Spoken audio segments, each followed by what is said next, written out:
நண்பர்களுக்கு வணக்கம். ஒரு சோகமான பதிவு. நீங்கள் மேலே இருக்கிற வீடியோ பார்த்தீங்கன்னா தெரியும். ஒரு மானை 6-7 திருநாய்கள் துரத்தி கடிச்சு கொதறது. இது எங்கேயும் இல்லைங்க, நம்ம கோவை மாவட்டத்தில் கரும்புத்தம்பட்டி பகுதியில் தான். ஏன்னா காட்டுக்குள்ளே இருக்கிற வேண்டிய மான்கள் எல்லாமே கரும்புத்தம்பட்டி பகுதியில் சுற்றிட்டு இருக்குது. என்ன காரணம் தெரியல, எப்படி வந்ததுன்னு தெரியல. தினந்தோறும் ஏதாவது ஒரு ஏரியாவில் இது மாதிரி மான்களை திருநாய்கள் கடிச்சு கொதறது வாடிக்கையாக இருக்குது. இது குறித்து அங்கே இருக்கிற விவசாயிகள், பொதுமக்கள் பலரும் வனத்துறையினர்கிட்டையும் மாவட்ட நிர்வாகத்தையும் சொல்லியிருக்கிறாங்க. ஆனால் இது வரைக்கும் எந்த நடவடிக்கையும் எடுத்ததாக தெரியல.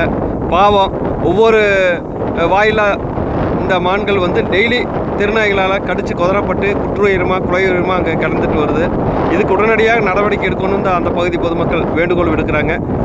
கண்டிப்பாக வனத்துறையினர் மற்றும் மாவட்ட நிர்வாகம் இதுக்கு உடனடியாக தீர்வு எடுக்கணும், போர்க்கால அடிப்படையில். நன்றி நண்பர்களே.